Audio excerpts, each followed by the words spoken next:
Buddha, homage to the Dharma, homage to the Sangha. Before beginning, just want to make sure that my voice is heard in the back. Is everyone hearing? Okay. Or moving closer, which is wonderful, and lovely to see folks online. I just want to pause and appreciate the moment of the flowering of this Sangha Jewel Zen Center. This is maybe the third or fourth time to come to this space, and all of a sudden just sitting here I'm catapulted back in time to the yoga studio in which there were large pillars in my way. And now I can see you all. And just what an amazing feat and joy and hard work that this is.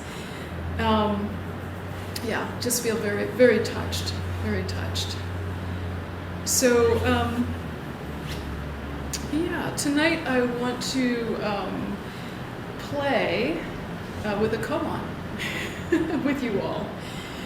One of the things that our Sangha has been working on this summer, working maybe is the wrong word, playing with this summer, is the Blue Cliff record, thanks to Mushin, handing me this lovely new translation by Matthew Jukson Sullivan of the second large collection of koans.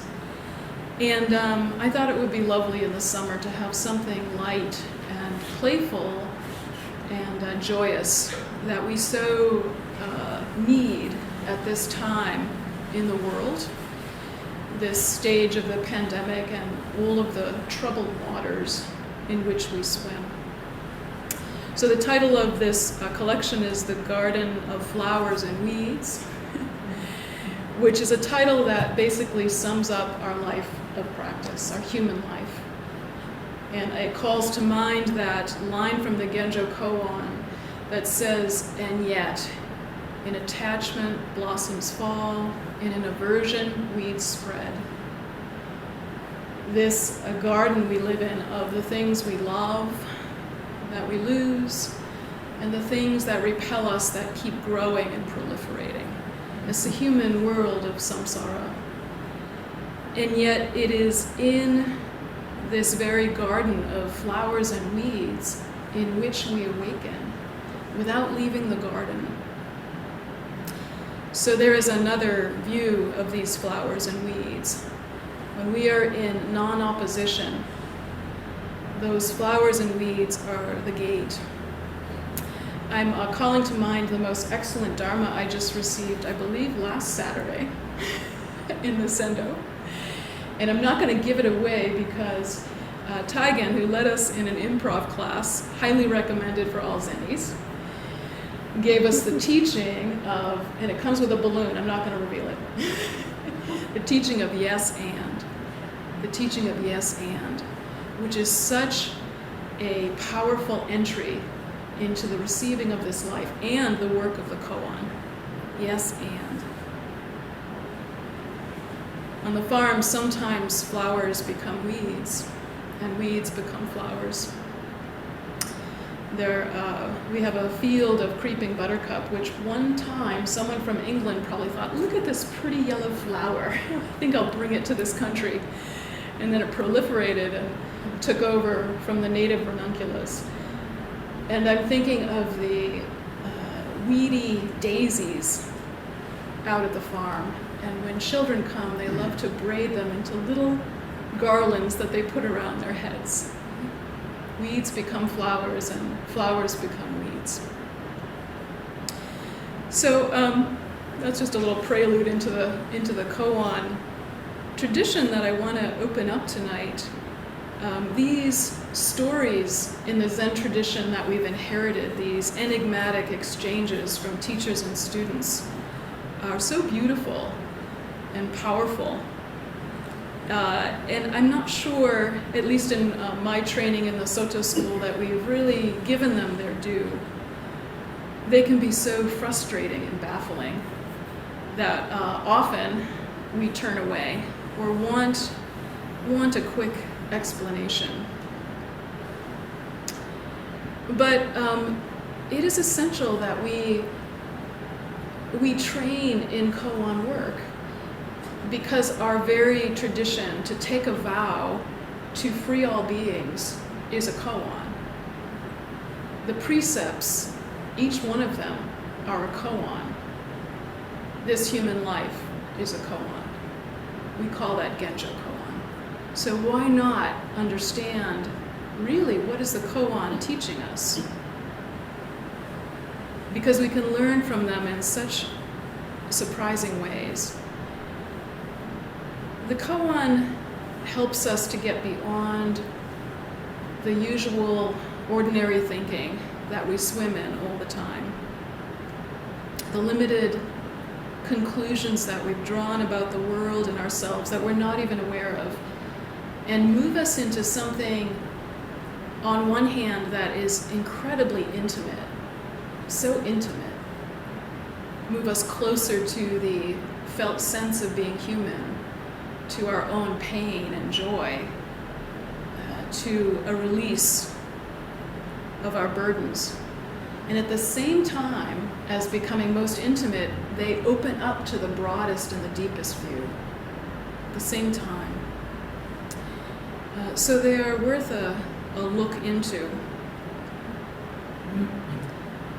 They teach us, the koan tradition is not there to teach us to pass some koans or understand the stories. They teach a way of life, which is a Zen way of life. So when I've brought out koans to my Sangha, from my experience, I like to offer 4 tips, 4 potential directions, and I want to just lay them out and then walk us through a koan. The first, when we meet a koan or a question, the first tip is to notice, well, I'll back up. When I grew up, we ate pancakes a lot in the weekends. And I always watched my parents pour the syrup on the griddle and make a really ugly pancake that was just misshapen, and that went to the dog. It was like, not baked in the middle, and it had rough edges, and of course the dog got well fed. Well, koans are very similar in that our first reaction often is that first pancake, and we have to get used to making them. We have to get used to the ugly pancake. The dog likes to be fed. It's fine. You got to have a lot of clunky responses, which so reminds me of our improv class, right? You have to really be willing to have some flops and embrace that. So the first thing is to notice that and then toss it aside. And the invitation in the second is to move into the story, to listen to the exchanges between the teachers and students or the phrases, and move in like you would a dream, to become that koan, to become that student. What does it feel like to be that student asking that question? What does it feel like to be the teacher giving that answer? What does it feel to be the dog? What does it feel to be the table? Move in intimately. The third move is to find the juicy, what's called the head or the huato of the koan. What is the phrase or the riveting image that grabs you? And to stay with that, to carry that around, which leads to the fourth move, is to carry that around and see what in life meets you to open up the koan.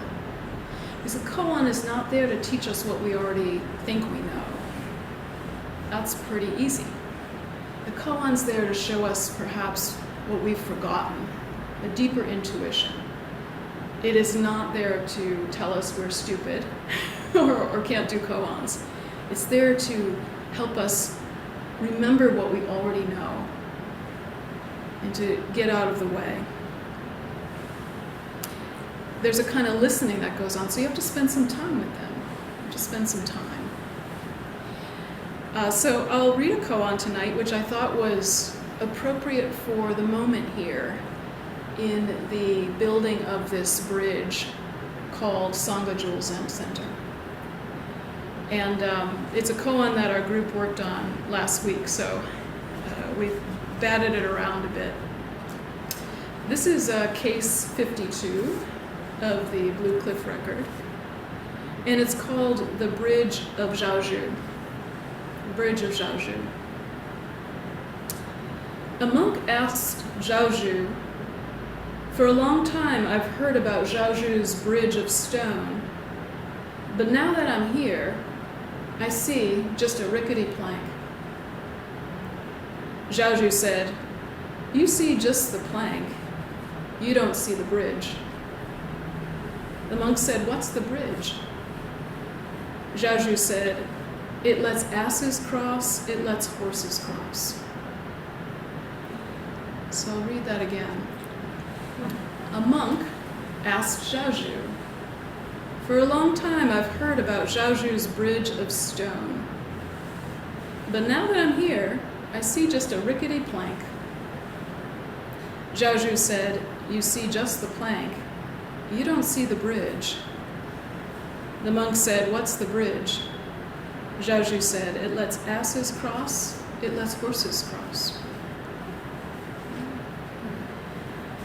So it might be helpful to have just a teensy bit of background about this koan. Joshu, or Zhaozhou, is a famous teacher. He would have been renowned throughout the land. So this monk has probably heard a lot about this teacher and his powers to awaken. And he's coming to this monastery looking for this powerful person. Now it's said that Zhaozhou lived to be 120 years old. I don't know if that's true, but that's a legend. And he assumed the abbacy when he was 80. So in this koan, you can picture a young monk coming to the door. He's here. Zhaozhou answering the door. He's maybe 100 years old. He's bent over. He's kind of high. Not so assuming. Not a big kind of strapping young bald guy. So the monk here challenges him. Now that I'm here, I've heard a lot about this powerful stone bridge, but look who's before me. So he's testing the teacher. And the teacher presses back, and hence the exchange kind of flows from there. It's also good to have a little background. All of koans are rooted in basic Buddhist teachings. And the teaching that undergirds this is the teaching of the other shore, which it's said in the Pali Canon that the raft of practice brings us from the shore of samsara and suffering to the other shore of nirvana. And when you arrive at that other shore, you don't need the raft. So that's a background story of understanding, a certain kind of understanding. So perhaps we can take our 4 steps together. Perhaps you already have a misshapen pancake. Like, what's that? What's being said here? Am I supposed to know something about this koan? Is this a teaching story? Right? So all of the reactions that come up, resistance, questioning, or even one like, oh, I know what this is about. We can just accept those all. Sometimes if you're really working on a koan, you really feel stuck. You would say, this is impenetrable. What is this about? And it's a time to totally embrace that first response and toss it away. To accept all stuckness. The koan, it's necessary. The koan helps us stay at ease with the unknown. It's the practice, to stay at ease in that space. Not running, not advancing. Such good practice for life. But if we hang out a little longer with this koan and we decide to take it up, what does it mean to walk into this dream? What does it feel like? Who in this room has not been or doesn't understand what it means to be a hopeful practitioner? Knocking on the door. Is someone there? Is someone there who can help me?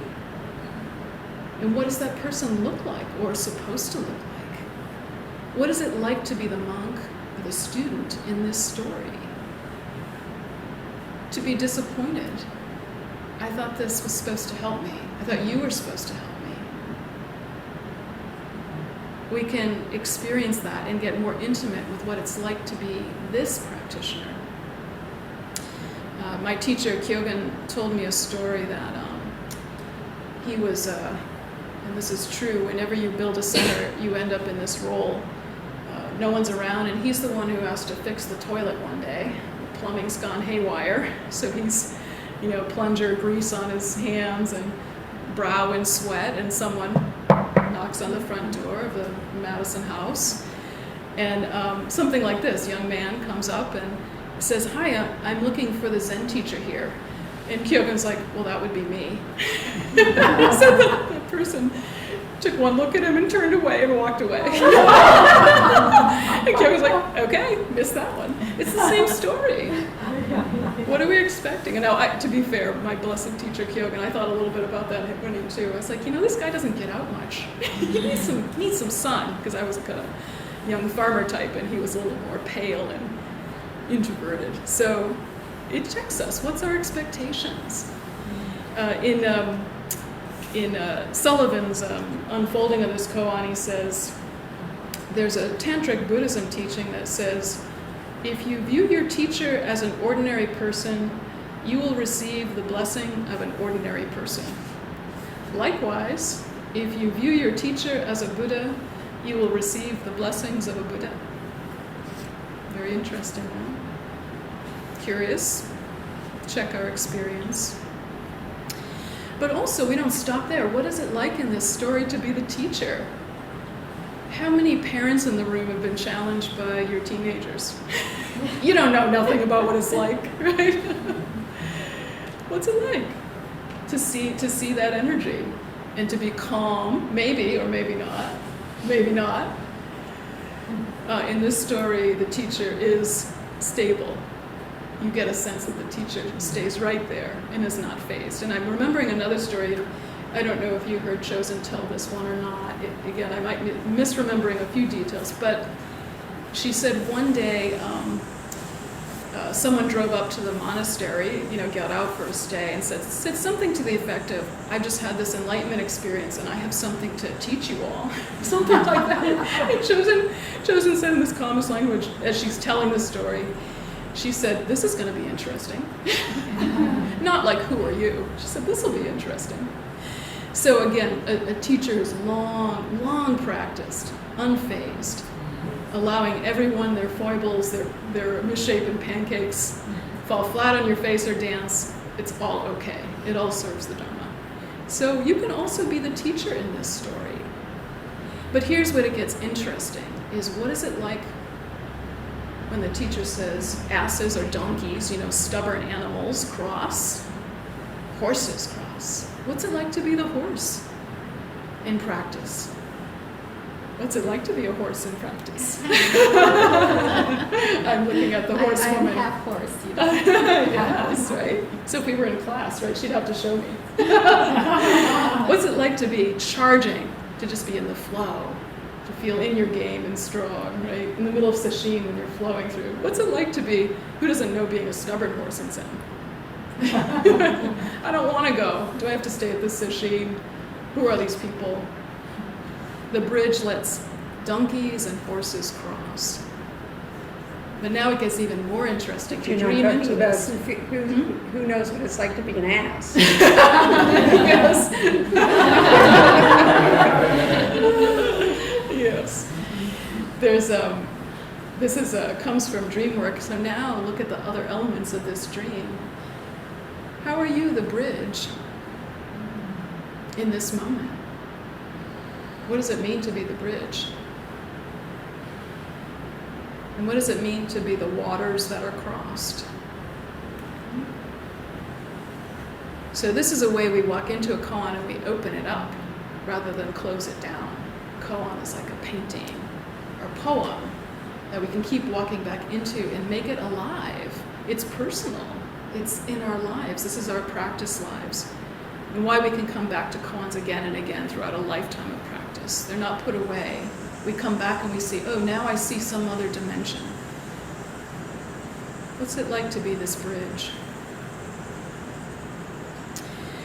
So as we move from the dream world, what is the head of this koan?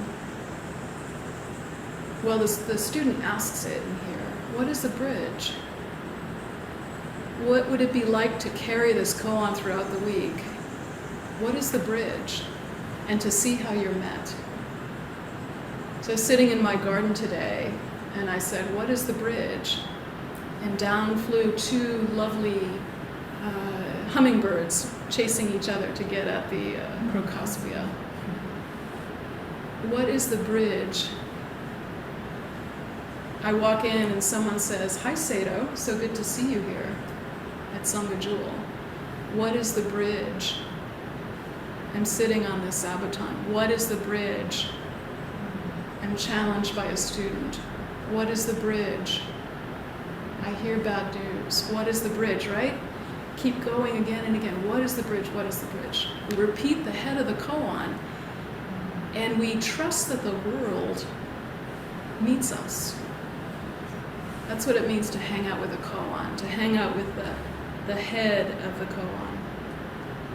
And from there, questions open up and not close down. Not only what is this bridge, but who built it? How old is it? What is it made of? What is the water?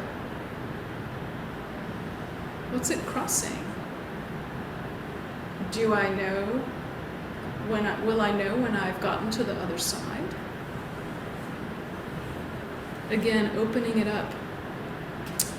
Zen Master Hakuin points to something really profound. He says, when a person crosses the bridge flows and the water stands still. When a person crosses the bridge flows and the water stands still. What does that mean? What does that mean?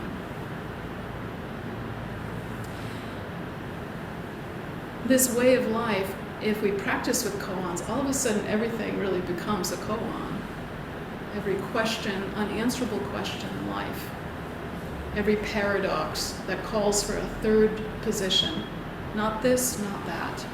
Something beyond becomes a koan. I don't actually want to answer this koan. I want to celebrate the koan's life here and now, actually. This is the bridge. I was sharing an image, and as we practiced in our group, in our Sangha, everyone had a different response to this koan, and each person was a yes and. Right? Each person was yes and, here's my bridge, and here's my bridge. One thing I offered was, the bridge reminded me of a moment in practice where sometimes in sci-fi movies, you see someone running across the bridge, still intact, but you look behind and it's slowly disintegrating behind you. That reminded me of a practice, right? Somehow there's a moment in practice where you're in and you can't go back. And the person, the shuso in the room said to me, on my bridge, every step I take, the bridge is being made. Both yes and. So what's your bridge? Where are you? Where are you on that bridge? If we're at a distance from the koan, the bridge is something we've read about. It's in a magazine, a good thing to do later. But once we take up a practice, then we become intimate. Then all walking and fighting is another step on the bridge. And to honor the Dharma taught here at Sangha Jewel, there is something that we must do ourselves. But without Sangha, there is no bridge. Without Sangha, there is no bridge. There are no solo crossings in the Mahayana.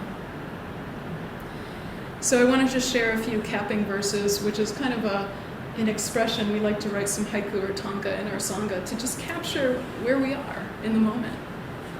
And not be attached to that. Tomorrow might be a new capping verse. if we were, I just keep looking at Tyga because I so enjoyed it. I was like, if we were in his workshop, we'd all stand up and he would say, cross the bridge. And we would have to enact it. We would dance across it. We would crawl. we would, who knows? We would do a tango. Hesitate. We would hesitate. Freeze. Right? All of that. So it's beautiful. And in Jaju's bridge, everyone crosses. So here's my capping verse. If you say that there is no bridge, you deny 2,000 years of vigorous training. If you say that there is a bridge, you'll have to go by way of falling in the river. That's my directive. Here's a couple of more passages. Zhaozhu's long walkway, old stones cool on my bare feet, distant crow, ka, ka. And lastly, from Senke in our Sangha, no toll required, crossing the old plank bridge, awake from that dream, longing for the other shore. Go, you're holding up traffic.